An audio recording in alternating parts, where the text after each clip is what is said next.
یا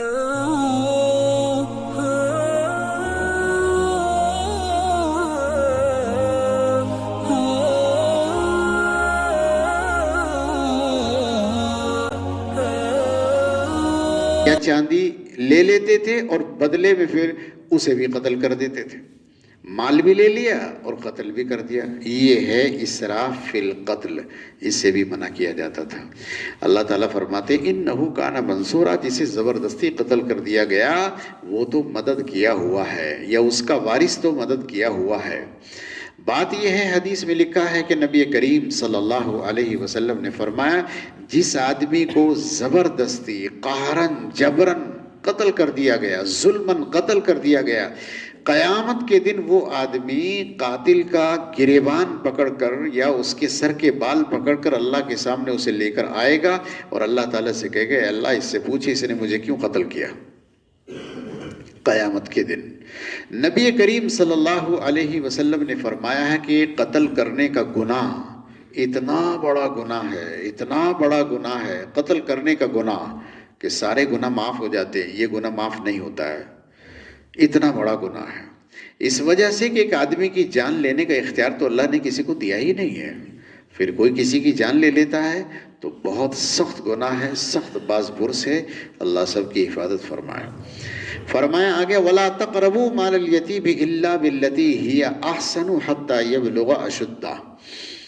اللہ تعالیٰ فرماتے ہیں کہ یتیم کے مال کے قریب بھی نہ جایا کرو۔ اللہ تعالیٰ کا نظام ہے کہ اللہ تعالیٰ آدمی کو پیدا کرتا ہے تو پھر اسے موت بھی دیتا ہے، اور موت کا اللہ نے کوئی وقت مقرر نہیں کیا ہے۔ بعض لوگ وہ ہیں جو پیدا ہوئے بچپن میں ہی اللہ تعالیٰ نے ان کی موت کا فیصلہ کر دیا، بعض لوگ وہ ہیں جو جوانی تک پہنچے اور مر گئے، بعض لوگ وہ ہیں جو جوانی کے بعد ادھیڑ عمر میں آئے اور مر گئے، اور بعض لوگ وہ ہیں کہ بڑھاپا طاری ہوا اور مر گئے، اور بعض لوگ وہ ہیں کہ بڑھاپا بھی اتنا لمبا گزارتے ہیں کہ ان کی موت کا انتظار کرنا پڑتا ہے، یعنی وہ دنیا کے کسی قابل تو رہتے نہیں، بس چارپائی پر پڑے ہیں، نہ دیکھ سکتے ہیں، نہ سن سکتے ہیں، نہ سمجھ سکتے ہیں، نہ کھا سکتے ہیں، نہ پی سکتے ہیں، نہ چل سکتے ہیں، یہاں تک کہ وہ اپنی بیت الخلاء کی ضرورتوں کو بھی پورا نہیں کر پاتے، بس پڑے ہیں، عمر گزر رہی 120 سال 30 سال 40 سال 50 سال ہو رہے ہیں۔ اب ظاہر ہے کہ ان کے اہل خانہ انتظار کرتے ہیں بھئی اللہ کا فیصلہ کب ہو جائے، کیونکہ اب یہ نہ تو بیچارہ خود اپنا کام کر سکتا ہے، نہ کسی کو فائدہ پہنچا سکتا ہے۔ اب یہ تو اللہ کی مرضی ہے کہ وہ کب کس کی موت کا فیصلہ کرتا ہے۔ کبھی ایسا ہو جاتا ہے کہ آدمی جوانی کی عمر کو پہنچ گیا، شادی ہو گئی، بچے بھی ہو گئے، لیکن اللہ کی طرف سے اس کے لیے موت کا فیصلہ ہو گیا۔ وہ دنیا سے اس حال میں گیا کہ ابھی بچے چھوٹے چھوٹے تھے اور اب ان کے بچوں کے سر پر کوئی ہاتھ رکھنے والا نہیں ہے۔ ایسے میں ظاہر ہے کہ کوئی نہ کوئی تو ان کو سنبھالے گا، ان بچوں کو کوئی نہ کوئی تو سنبھالے گا۔ ظاہر ہے کہ یا تو اس کے ننیھال والے یا ددھیال والوں میں سے کوئی تو کھڑا ہو جائے گا، کوئی دیکھ بھال کرے گا۔ اور جب کوئی آدمی مر جاتا ہے تو کتنی ہی مرتبہ بچے غریب ہوتے ہیں، ان کے پاس کچھ بھی نہیں ہوتا تو بڑی پریشانی ہوتی۔ بعض مرتبہ ایسا بھی ہوتا ہے کہ بچے یتیم ہیں لیکن ان کے پاس جائیداد بہت ہے، پیسہ بہت ہے، ان کے والد کا جن کا انتقال ہوا ان کے پاس باغات ہیں یا سونا چاندی بہت ہے، یا ان کے پاس ایسے کاروبار ہیں کہ جس کی بہت آمدنی ہے، کرایہ بہت آتا ہے، وغیرہ وغیرہ، پیسہ بہت ہے۔ اب جو آدمی بھی ان کو سنبھالے گا، سرپرستی کرے گا، کفالت کرے گا، تو وہ سارا مال، ساری جائیداد، سارا سونا چاندی اسی کے ہینڈ اوور ہو جائے گا۔ وہ اپنی مرضی سے اسے چلائے گا، رکھے گا، خرچ کرے گا۔ بچے تو چھوٹے ہیں، انہیں تو سمجھ نہیں، انہیں تو شعور نہیں ہے۔ اب وہ مال سارا اسی کے ہاتھ سے جانا ہے، آنا ہے، لینا ہے، دینا ہے۔ کسی پر قرض ہے تو اسے آنا ہے، یا کسی کو کاروباری طور پر دینا ہے تو وہی دے گا جو ان کو سنبھالے گا، جو ذمہ داری لے گا، جو سرپرستی کرے گا، جو کفالت کرے گا، اسی کا کام ہے۔ ایسے میں جب آدمی کے ہاتھ میں زمین، جائیداد، پیسہ، کاروبار، بہت کچھ آتا ہے تو پھر نیتیں خراب ہو جاتی ہیں۔ بہانے بہانے سے آدمی ان یتیم بچوں کے مال پر قبضہ کرتا ہے، انہیں کھاتا ہے، انہیں لوٹتا ہے، انہیں ان کا پیسہ بہانے بہانے سے جمع کر لیتا ہے۔ مثلا ان کی زمینیں یہ کہہ کر اپنے نام کرا لیتا ہے کہ بھئی بیچ رہے ہیں، آپ کا خرچہ اٹھانا ہے، بس اپنے نام کرا لی، بس تھوڑی بہت ہلکی پھلکی رقمیں، تھوڑے تھوڑے پیسے یا بہت ہی کم دام میں ان کے مکان کو، دکان کو یا جائیداد کو یا سامانوں کو، چیزوں کو خرید لیا بہانے سے، بس لوگوں کا منہ بند ہو جائے کہ ہم نے تو خریدا ہے، حالانکہ اللہ خوب دیکھ رہا ہے کہ یہ دھوکہ دے رہا ہے۔ غیروں کو بیچتے تو پیسے زیادہ آتے، اپنے آپ لے کر بیٹھ گیا، جی اوروں کو بھی تو دینی، میں ہی لے لیتا ہوں۔ اللہ تعالیٰ تو سب کو جانتا ہے، اللہ سب کو دیکھ رہا ہے۔ اس وقت آدمی کی نیت خراب ہوتی ہے اور وہ طرح طرح کی باتیں بناتا ہے، پروگرام بناتا ہے۔ بچے تو چھوٹے ہیں، انہیں تو ہوش نہیں ہے، انہیں تو پتہ نہیں کہ ہمارے سامان میں، مال میں، جائیداد میں خرد برد ہو رہی ہے، تو انہیں تو پتہ نہیں ہے، اللہ تو دیکھ رہا ہے۔ تو اللہ تعالیٰ نے لوگوں کو یہ کہا ہے کہ تم یتیم کے مال کے قریب بھی نہیں جانا، اس لیے کہ نیتوں کا بھروسہ کسی کی نہیں ہے۔ آدمی جب مال کو دیکھتا ہے تو بہک جاتا ہے، تو تمہیں اگر جہنم میں جانا ہے تو ٹھیک ہے، یتیموں کے مال کھاؤ۔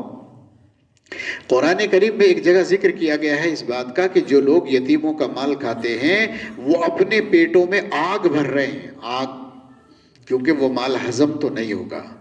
آج ان بچوں کا باپ نہیں رہا اور یتیم بچے کا مال ہڑپ گئے ہو، کھا رہے ہو، تو اللہ تعالیٰ تمہاری بھی اولاد اور نسلوں کے اندر سے بیچ میں سے نکال دے گا اس مال کو۔ حضور اکرم صلی اللہ علیہ وسلم کے پاس ایک صحابی آئے، آ کر کہنے لگے اللہ کے رسول میرا دل بہت سخت ہے، بہت ہی سخت ہے، فرق ہی نہیں پڑتا ہے، دل پگھلتا ہی نہیں ہے۔ تو نبی کریم صلی اللہ علیہ وسلم نے فرمایا کسی یتیم بچے کے سر پر ہاتھ پھیرا کرو، یتیم بچے کے سر پر ہاتھ پھیرا کرو، اس لیے کہ یتیم بچے کے سر پر ہاتھ پھیرا کرو گے تو دل میں احساس ہوگا کہ میرے بھی بچے ہیں، مر گیا میں تو میرے بچوں کا کیا ہوگا، دیکھو یہ بچے یتیم ہیں، خیال آئے گا تو دل خود بخود نرم ہو جائے گا۔ تو یتیم بچے رحم کے قابل ہوتے ہیں کہ ان کی مدد کی جائے، ان کی خدمت کی جائے، ان سے محبت کی جائے، ان کو آگے بڑھایا جائے، ان کی عزتوں کا سامان کیا جائے، نہ یہ کہ ان کے مالوں کو بہانے بہانے سے لوٹ لیا جائے۔ اللہ تعالیٰ فرماتے ہیں یتیموں کے مال کے قریب بھی نہیں جانا۔ رسول اللہ صلی اللہ علیہ وسلم کے زمانے میں یہ ہوا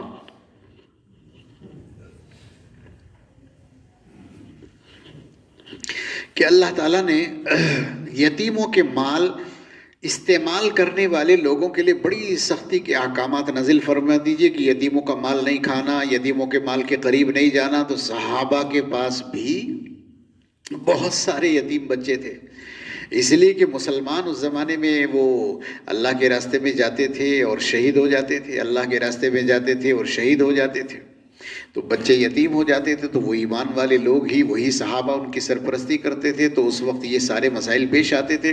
تو اللہ تعالیٰ نے جب سختی فرمائی کہ یتیموں کے مال کے قریب نہیں جانا ورنہ پیٹوں میں آگ بھرو گے اپنے، تو وہ بیچارے گھبرا گئے اور انہوں نے تو سب یتیموں کو الگ کر دیا، بھئی ہمیں نہیں چاہیے ان کا مال، ہم تو استعمال نہیں کریں گے، ان کو سائڈ پر کرو۔ اب اس زمانے میں یتیم بچوں کو پاس رکھتے ہوئے ان کا کھانا بنانا ہوتا تھا، ان کے کپڑے خریدنے ہوتے تھے، وغیرہ وغیرہ، ان کی ضروریات کے سامان ہیں۔ تو کھانے میں یہ ہوتا تھا کہ ایک بچے کے یتیم کے مال میں سے پیسے لے کر اس کا کھانا بنایا ہے۔ اب کھانا کا تو مسئلہ ایسا ہے، اس کا تعلق بھوک سے زیادہ خواہش کے ساتھ میں ہے۔ کبھی کبھی آدمی کا دل ہی نہیں چاہتا کھانے کے لیے، ایسا ہوتا ہے۔ اب یتیم بچوں کا کھانا بنا، انہیں کہا گیا بیٹے کھا لو گے، جی دل نہیں چاہ رہا، کھانا خراب ہو گیا، بڑا نقصان ہونے لگا۔ صحابہ بہت پریشان ہوئے کہ مال خراب ہو رہا ہے، کبھی بچے کھاتے ہیں کبھی نہیں کھاتے ہیں، تھوڑا کھا لیا تھوڑا چھوڑ دیا، اور وہ سالن بھی بیکار جاتا ہے، روٹی بھی بیکار جاتی ہے، چاول بھی بیکار جاتے ہیں۔ ہم نے ان کے لیے دودھ دیا ہے، وہ رکھے رکھے ان کا دودھ پھٹ گیا ہے، خراب ہو گیا ہے، سڑ گیا ہے، نہیں پی رہے ہیں، یہ سب ہوتا رہتا تھا۔ کپڑے لیے ہیں استعمال نہیں کر رہے ہیں، استعمال کر لیے تو کہیں پھینک دیے، کچھ ہوتا رہتا تھا۔ تو صحابہ گھبرا گئے، اللہ کے نبی علیہ السلام کی خدمت میں حاضر ہوئے، تو اللہ تعالیٰ نے اس میں یہ قانون ان کی تربیت کے بعد تربیت کے طور پر بڑھایا، الا باللتی ہی احسن حتی یبلغ اشدہ، تم ان کے مالوں کو استعمال کر سکتے ہو مگر اس طرح جو بہتر راستہ ہے، جو بہتر طریقہ ہے، اس طرح استعمال کرو۔ اور بھی بہت ساری باتیں ہیں اس میں کہنے کے لائق، ہم موضوع کا احاطہ تو نہیں کر رہے ہیں، لیکن بتانا یہ ہے کہ پھر صحابہ کرام رضوان اللہ تعالیٰ علیہ مجمعین نے یہ کیا کہ ان کے مالوں کو اپنے مالوں میں ملا لیا، ان کا کھانا اپنے کھانے کے ساتھ ملا لیتے تھے، جتنا انہوں نے کھایا نہیں تو پھر انہوں نے کھا لیا۔ یہ بری بات نہیں ہے، ورنہ تو کھانا سڑ جاتا ہے، خراب ہو جاتا ہے، تو اس سے تو بہتر ہے کوئی اور استعمال کر لے اسے، لیکن ان کا کھانا بن گیا، بس انہوں نے کھایا تو ٹھیک ہے۔ کپڑوں کا بھی معاملہ یہی ہے، چیزوں اور سامانوں کا بھی معاملہ یہی ہے۔ تو صحابہ کرام کو بڑا ڈر لگتا تھا کہ ہم کسی کے مال، یتیم کے مال کو استعمال نہ کریں۔ اللہ فرماتے ہیں اس وقت تک یتیموں کے مال کو اپنے پاس رکھ سکتے ہو یہاں تک کہ وہ جوان ہو جائیں، تو اس بات کا خیال رکھو، جوان ہونے کے بعد ان کو دے دو۔ اب جوان ہونا کسے کہتے ہیں؟ مسئلے مسائل میں تو جو شریعت کے جو مسئلے ہیں وہ تو جوان ہونے کا مطلب ہے بالغ ہونا، اور بالغ ہونے کی جو عمر ہے وہ 15 سال ہے شریعت میں، 15 سال۔ 15 سال کی عمر میں آدمی بالغ ہو گیا، جوان ہو گیا، تو اس کا مطلب یہ نہیں کہ 15 سال میں مال اس کے ہاتھ میں دے دو، اس لیے کہ 15 سال کے بچوں کو تو عقل بھی نہیں ہوتی ہے، انہیں ہوش نہیں ہوتا ہے۔ بچے بڑے ہو جاتے ہیں، جوان ہو جاتے ہیں، اس میں کوئی شک نہیں، لیکن انہیں عقل نہیں ہوتی ہے۔ ان کے ہاتھوں میں مال دے دو گے تو وہ تو کہیں نہ کہیں ادھر ادھر کھانے میں، گھومنے میں اور عیاشی میں اڑا دیں گے سارا کا سارا، ان کو پتہ نہیں، جوانی کا جوش ہوتا ہے، ہوش نہیں ہوتی کہ کیا کرنا ہے۔ اللہ تعالیٰ فرماتے ہیں کہ ان کو دینا ہے حتی یبلغ اشدہ، جب وہ اپنی عمر کو مضبوط ہو جائے۔ مضبوط ہونے کا کیا مطلب ہے؟ بچے مختلف قسم کے ہوتے ہیں، بعض بچے ہوتے ہیں 15 سال کے ہی بہت عقل مند ہے، اور بعض بچہ ایسا ہے کہ 18 سال کے والے کو بھی ہوش نہیں آتی ہے، تو عمر کوئی خاص چیز نہیں ہے۔ اصل بات یہ ہے کہ بچے کو محسوس کر لو کہ اس بچے کو سمجھ آ گئی ہے، اسے ہوش آ گیا ہے، یہ سمجھنے لگا ہے غلط کو، صحیح کو، اور فضول خرچی کو اور جائز خرچ کو سمجھنے لگا ہے، چیزوں کی اہمیت کو جاننے لگا ہے، پیسے کو سنبھال کر رکھنا اسے آ گیا ہے، تب ان کو دے دو۔ اب چاہے ان کی عمر 16 سال ہو، 17 سال ہو، 18 سال ہو، 20، 21، 22 سال کیوں نہ ہو، 25 سال کیوں نہ ہو، دیکھنا پڑے گا۔ مختلف قسم کے بچے ہوتے ہیں، ان کی عقلیں الگ الگ ہوتی ہیں۔ بعض بچے ایسے 10 سال کے اتنے ایڈوانس ہو جاتے ہیں کہ 25 سال والے کو عقل نہیں ہوتی، اور بعض مرتبہ 25 سال کی عمر کو آدمی پہنچ گیا اور اسے ہوش 10 سال کے بچے کی بھی نہیں ہوتی ہے۔ تو ان کو دیکھو کہ ان کی عقل مضبوط ہو گئی ہے، انہیں سمجھ آ گئی ہے، انہیں شعور ہو گیا ہے، پھر ایمانداری کے ساتھ ان کا مال ان کو سونپ دینا چاہیے۔ یہ مسئلہ بہت ٹریپیکل ہے، بہت مشکل مسئلہ ہے، اس لیے اللہ تعالیٰ نے یتیموں کے مال کی طرف توجہ دلائی ہے۔ یہاں یہ ضروری ہے بتانا کہ اللہ تعالیٰ نے یتیموں کے مال میں ایسا کیا رکھا ہے کہ یتیموں کے مال کی طرف توجہ دلائی۔ مال تو مال ہے، کسی کا بھی ناجائز طور پر لوگے تو جائز نہیں ہوگا، چاہے وہ یتیم ہو اور چاہے وہ یتیم نہ ہو۔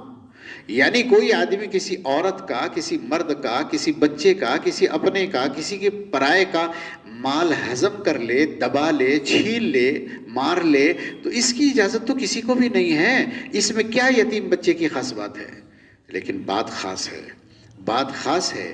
بات خاص یہ ہے کہ اگر کسی آدمی کا مال آپ ماریں گے، دبائیں گے، چھینیں گے، لوٹیں گے، تو سامنے والا آدمی آپ سے مطالبہ کرے گا، ڈیمانڈ کرے گا، مقدمہ کرے گا، آپ کے خلاف FIR درج کرائے گا، وہ لوگوں کو لے کر آئے گا، وہ پنچایت بٹھائے گا، وہ آپ کو مارے گا، جھگڑے گا، گریبان پکڑے گا، اور چاہ نہ چاہ آپ کو پیسہ دینا پڑے گا۔